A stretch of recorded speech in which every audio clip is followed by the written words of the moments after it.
इसमें सब ब्रह्ममय हो जाएगा।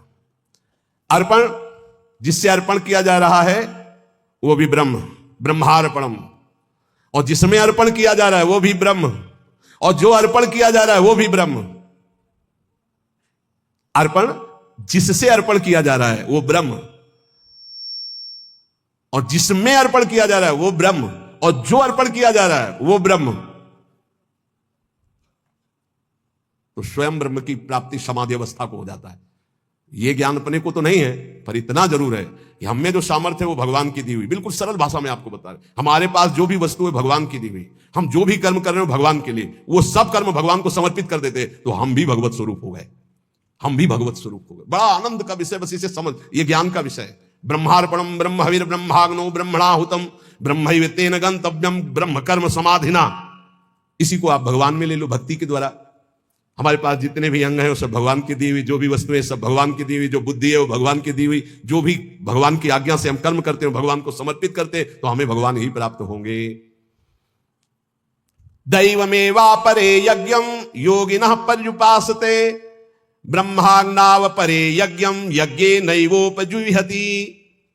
अन्य योगी लोग भगवत अर्पण यज्ञ का ही अनुष्ठान करते हैं, जो अभी बताया। दूसरे लोग ब्रह्म रूप अग्नि में यज्ञ के द्वारा जीवात्म स्वरूप से यज्ञ का हवन करते, ज्ञान एक भक्ति के द्वारा। देखो, दो में एक को तो अपनाना पड़ेगा, या तो ज्ञान के द्वारा देखो सब ब्रह्म स्वरूप, और या भक्ति के द्वारा।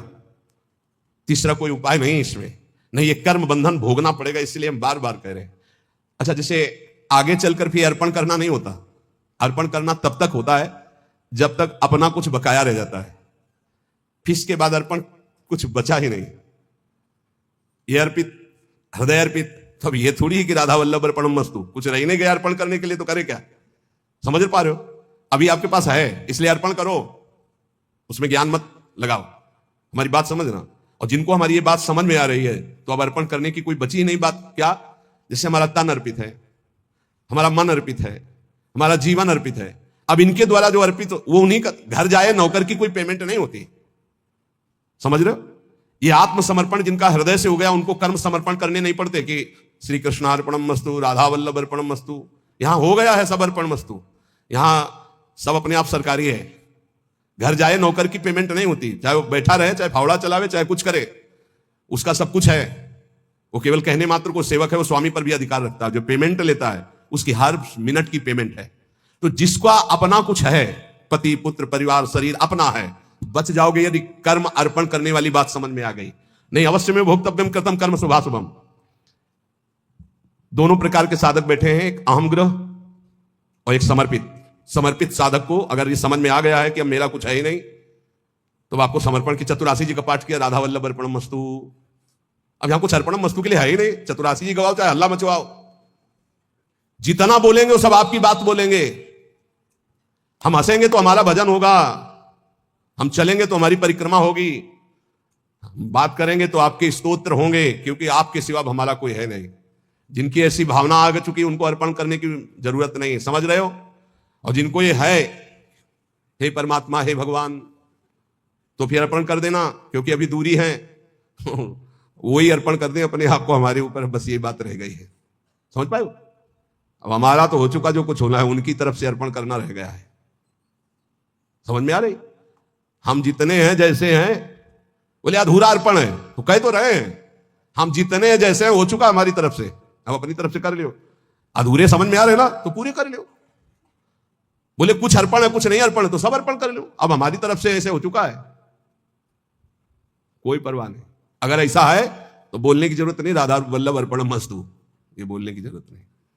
और अगर ये है कि अभी हमारा कुछ है, तो पक्का बच जाओगे। हर कर्म प्रभु को अर्पित कर दो। इसमें कहने दैव मय्वा परे यज्ञम योगिनः पर्युपासते ब्रह्माग्नाव परे यज्ञम यज्ञे नैवोपजुह्यति। एक है कि वो सब कर्म भगवान को समर्पित करते हैं, भगवान की सामर्थ्य से, भगवान के द्वारा दी वस्तुओं से भगवत कर्म हो रहे, भगवान को अर्पित। एक है ब्रह्माग्नाव परे यज्ञम यज्ञे नैवोपजुह्यति, ज्ञान के द्वारा। अब अपने अर्पणम मस्तु एक बार हो गई, अब बार बार नहीं होगी। गुरुदेव ने संकल्प करवा के तनुवांग मनोभिरमलय सोहम तवै आश। अब जैसे कोई आपसे कहे कि अधूरा अर्पण है इसीलिए अनुभव में नहीं आ रहा है, तो आपसे हम सलाह ले रहे हैं क्या? अगर गुरु जी कह दे और श्री जी कह दे तो अब उनसे भी कहना है कि जानते हो ना अधूरा है, आप भी जानते हो ना अधूरा है, तो पूरा कर लो, हमारा जितना होना था हो गया, आप कर, हमारी तरफ से काम खत्म। देख लो अंदर से बिल्कुल हम वो बात कहते हैं जो मुक्त होना है, श्री जी से मिल जाना है। अपने ऊपर रखोगे तो पूरी जिंदगी भर परेशान रहोगे, वो खेलते रहेंगे, तुम्हारी तरफ नहीं देखेंगे। जब जान लेंगे ना ये कि अभी हो गया इसका जितना होना था, तो वो अपना प्रोसेस शुरू कर देंगे। शुरू करो प्रोसेस, बिल्कुल तैयार। वही पूरा सूरा, हम जैसे भी हैं आपके हैं, वही हुआ पूरा सूरा, वही बलवान हो गया, वही पूरा हो गया। ऐसे ऐसे वही कर सकता है जिसने अपने तन वांग मनोभीरमलई सुहम तो विवाश्रिता, हम आपके आश्रित हैं। अब आप पूर्णता अपनी तरफ से कर लीजिए, हमारी पूरी जिम्मेवारी उनके हाथ है। हमारी को मतलब समझ रहे हो, जो पूर्ण रूप से जिनका कुछ है उनके लिए कह रहे हैं कि या तो दो मार्ग, या तो ज्ञान के द्वारा सब ब्रह्म में, और या तो भगवान को अर्पित।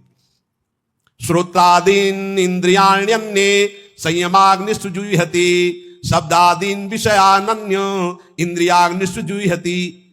कोई योगी लोग श्रोत्रादि समस्त इंद्रियों को संयम रूप अग्नि में हवन किया करते हैं, दूसरे योगी लोग शब्दादि विषयों को इंद्रिय रूप अग्नियों में हवन किया करते हैं। सर्वाणि इंद्रिय कर्माणि प्राण कर्माणि चापरे, आत्म संयम योगाग्नो जुह्यति ज्ञान दीपति। कोई योगी संपूर्ण इंद्रियों को क्रियाओं में और प्राणों की क्रियाओं की ज्ञान से प्रकाशित आत्म संयोग में समाधि योग रूपी अग्नि में हवन किया करते हैं। कोई द्रव्य यज्ञास तपो यज्ञा योग यज्ञास तथा परे, स्वाध्याय ज्ञान यज्ञाश्च यतया संसित व्रताः। कितने योगी जन हैं जो कठोर व्रत धारण करते हैं। कोई द्रव्यमय यज्ञ पैसे वाला यज्ञ करते हैं, कोई तपमय यज्ञ करते हैं, कितने योग यज्ञ करते हैं, कितने स्वाध्याय रूपी ज्ञान यज्ञ करते रहते हैं। अलग अलग ये सब साधनाएं भगवत प्राप्ति के लिए हैं। अपाने जुह्यति प्राणम प्राणे अपानम तथा परे, प्राणापान गति रुद्ध्वा प्राणायाम परायणा, अपरे नियताहारा प्राणान प्राणेषु जुह्यति, सर्वेप्येते यज्ञविदो यज्ञ क्षपित कल्मषाः। कुछ ऐसे योगी जन हैं जो प्राणायाम के परायण हुए, अपने अपान में प्राण का पूरक करके, प्राण और अपान की गति का रोक करके, कुंभक करके, फिर प्राण में अपान का हवन रेचक करके, अर्थात पूरक कुंभक रेचक, रेचक कुंभक पूरक, ऐसे प्राणायाम करते हैं। कितने सूक्ष्म आहार करके, जल लेकर के, कोई दूध लेकर, कोई ऐसे प्राणों का प्राणों में हवन करते रहते हैं। ये सभी साधनाएं हैं, यज्ञों के द्वारा ये पापों का नाश करने वाले हैं। साधन इतने वर्णन किए गए हैं कि इनमें ज्यादा रुचि होती है। बोले 4 वर्ष से केवल पानी में, 10 वर्ष से केवल दूध में, 15 वर्ष से फलाहार, इनका बड़ा महत्व वर्णन संसार में होता है। और रात दिन प्रत्येक श्वास नाम में स्वाहा हो रही, ये सब यज्ञ वर्णन की है। लेकिन भगवान ने सबसे बड़ी यज्ञ कौन कहा है? यज्ञानाम जप यज्ञोस्मि। यज्ञों में सबसे बड़ी यज्ञ मैं हूं, जप यज्ञ। राधा राधा राधा, न 1 रुपया का खर्चा है, और ना आप ये बोल सकते हो कि 10 वर्ष से पानी नहीं पी के रह रहे हैं या फलाहार करके रह रहे हैं। और इतनी बड़ी यज्ञ कि सब यज्ञ इससे छोटी है। यज्ञानाम जप यज्ञोस्मि। इस पर रुचि नहीं होती, क्योंकि आप इस पर ज्यादा पोस्टर बैनर नहीं छपवा सकते। अहम ज्यादा इसमें पुष्ट नहीं हो सकता, अहम नष्ट होता है इसमें।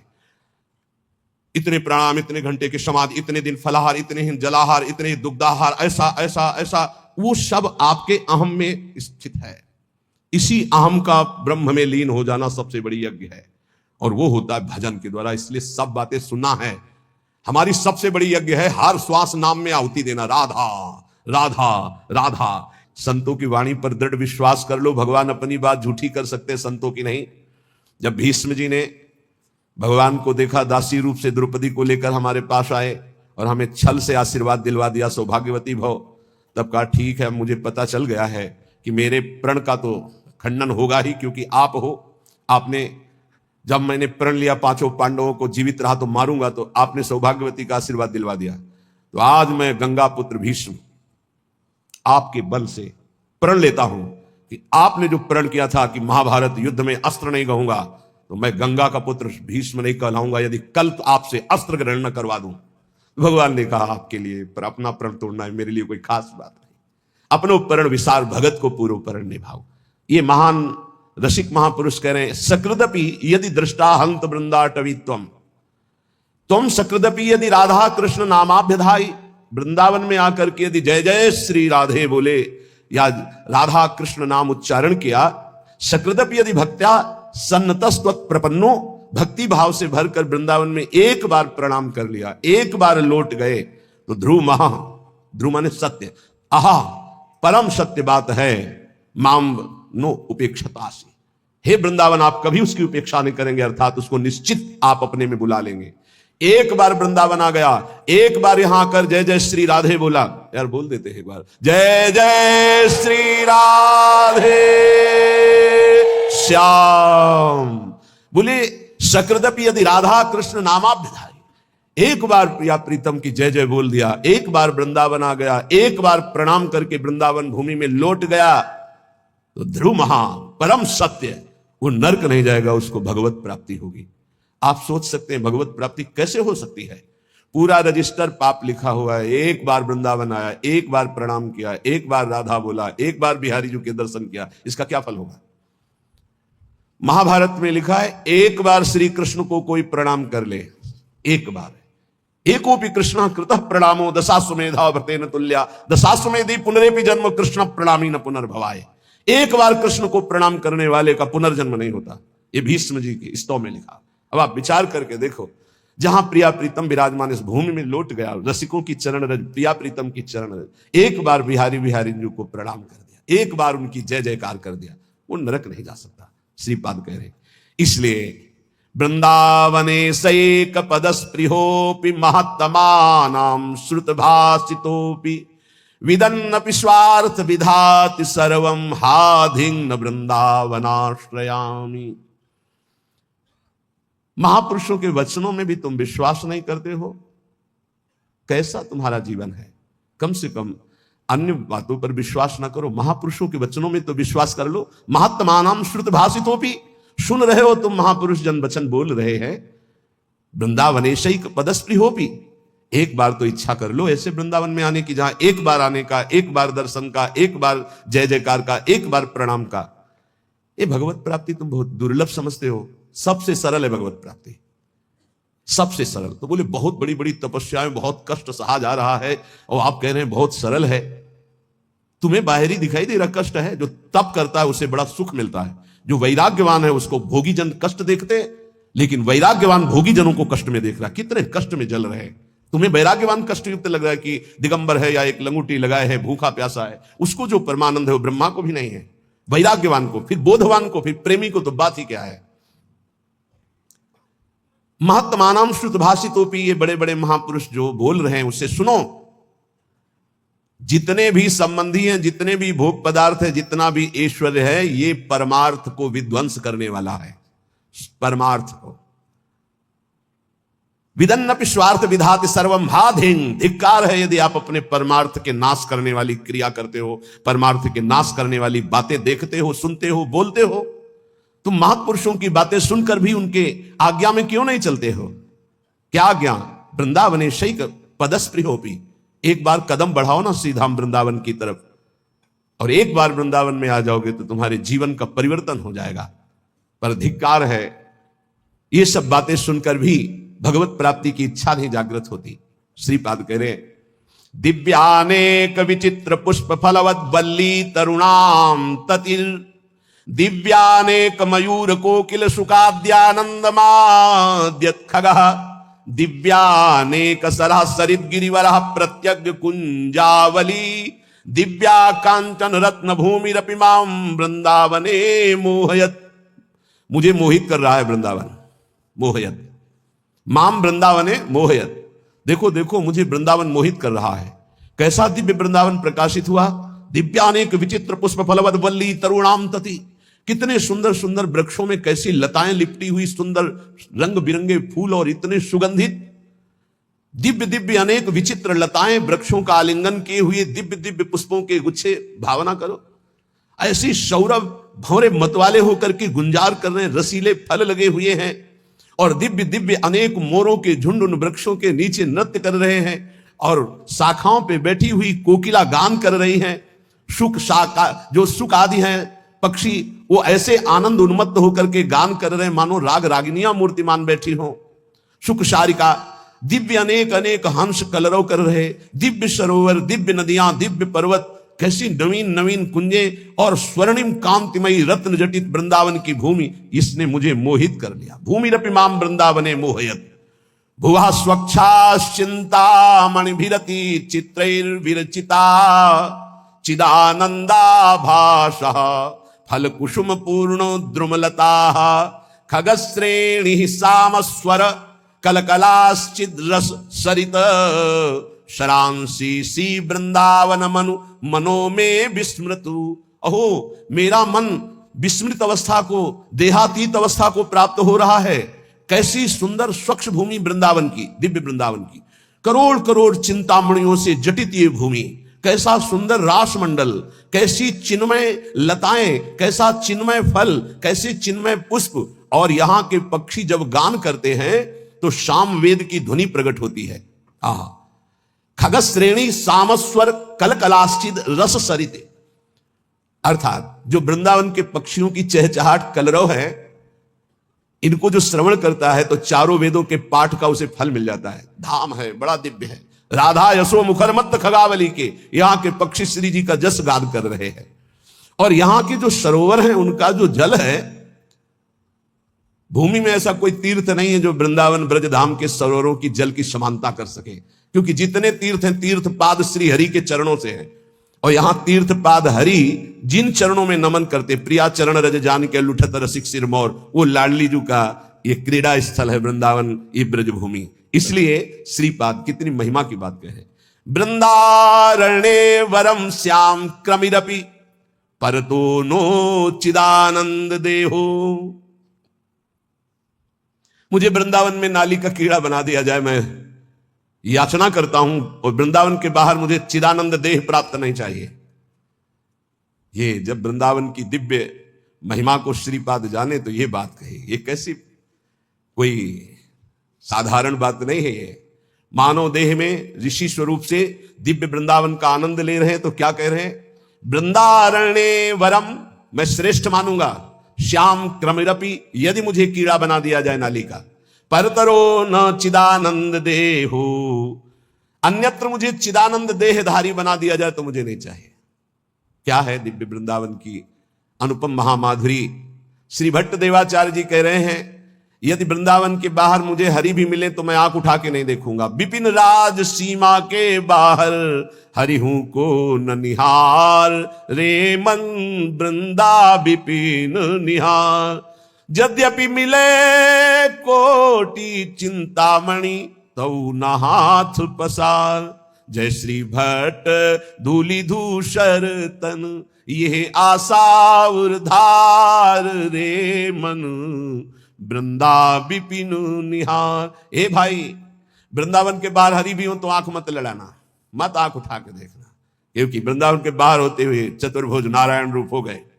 यही ब्रह्महृद अक्रूर घाट से बाहर होते ही प्रभु का स्वरूप, चतुर्भुज स्वरूप भगवान का अद्भुत वैभव प्रकाशित हो गया। क्योंकि वहीं देखा अक्रूर जी ने कि अनंत शेष सैया पर शयन करने वाले चतुर्भुज नारायण, वही शेष जी बलराम और वही भगवान नारायण हरि रूप। तो हमारे जो द्विज मुरली मनोहर वृंदावन बिहारी नवनिवृत्त निकुंज से पधारे, वो यही हैं। कभी एक कदम भी बाहर नहीं गए।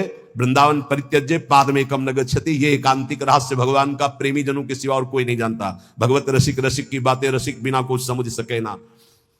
श्रीपाद कह रहे हैं,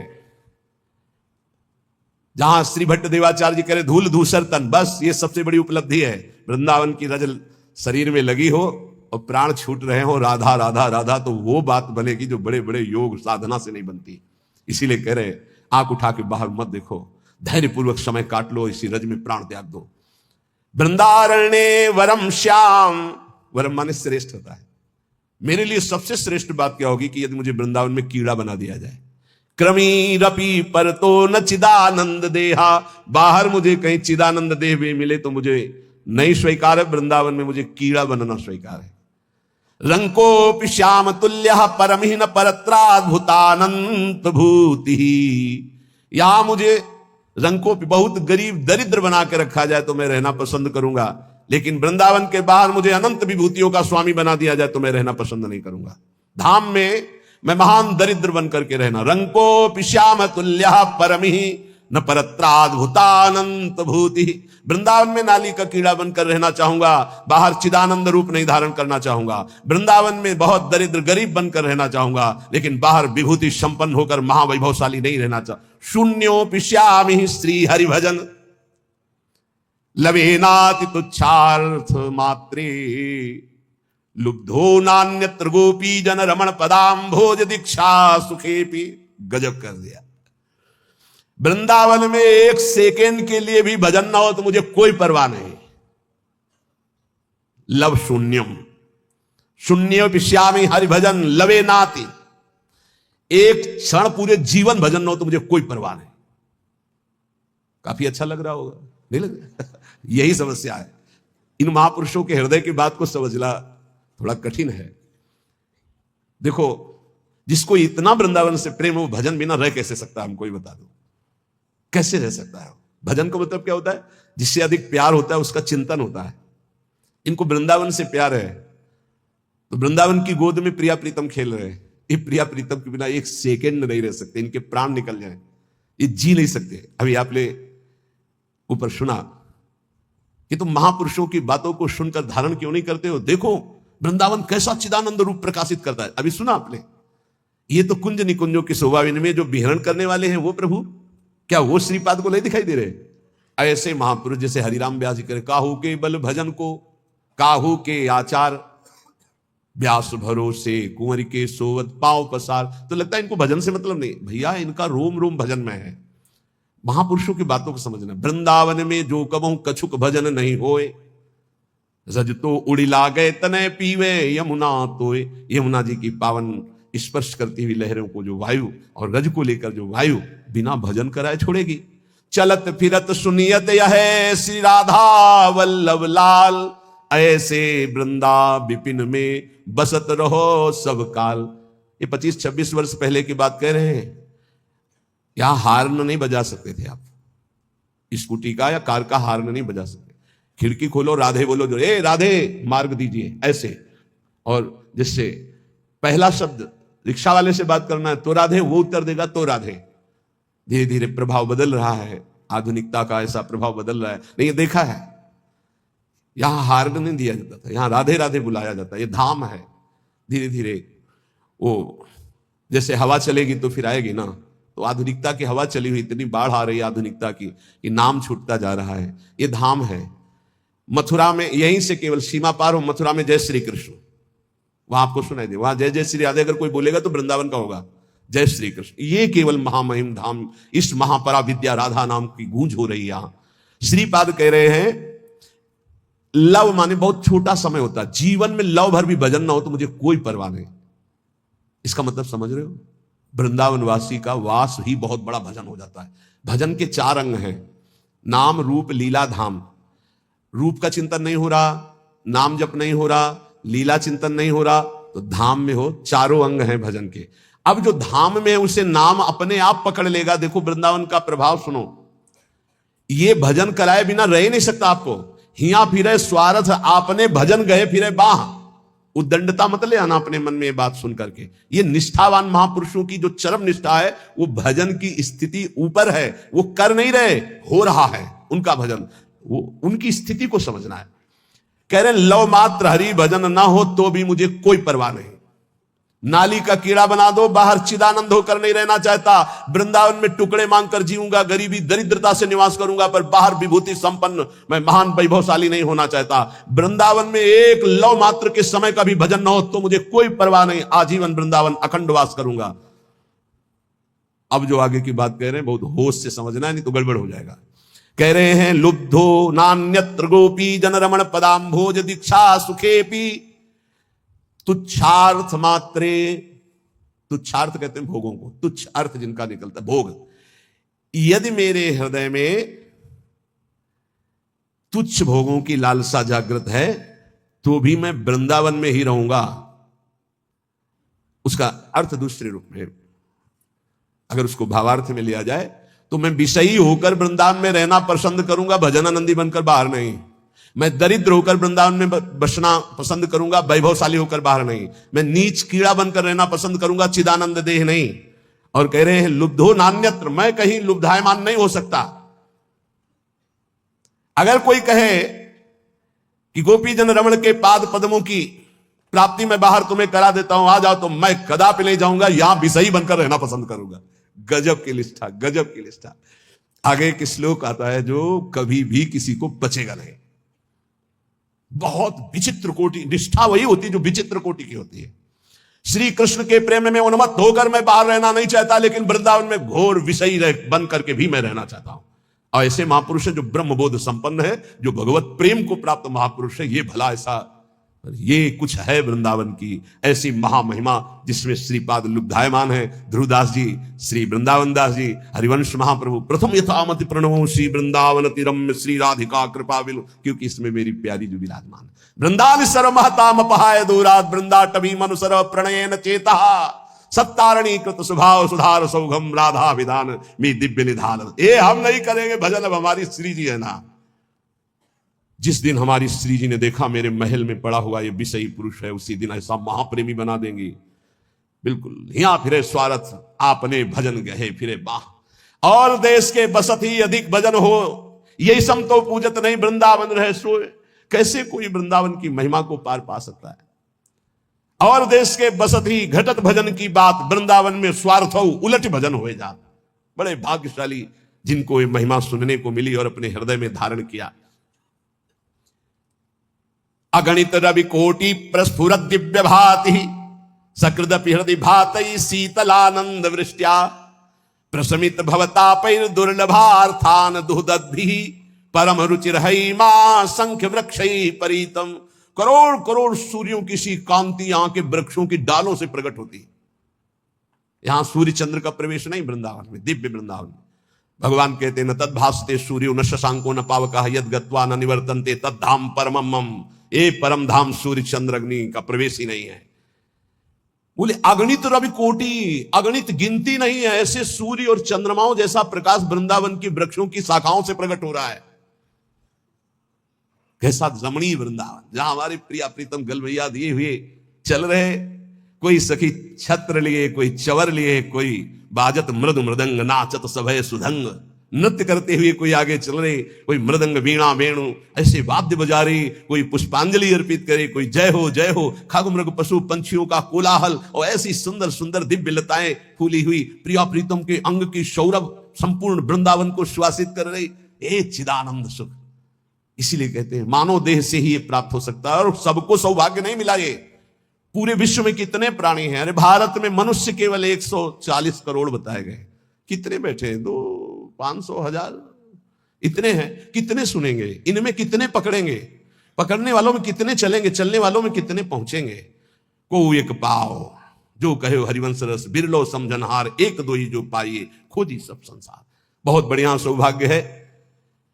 सीधा हम वृंदावन में बैठ करके प्रिया प्रीतम के निज महल की महिमा सुन रहे हैं। अब महापुरुषों की वाणी जो सिद्धांत के है उसको अपने आचरण में उतारे। ये 6 बातें जिसमें होती हैं वो सुख के लिए कार्य तो करता है, पर विपत्तियों में बार बार डूबता रहता है।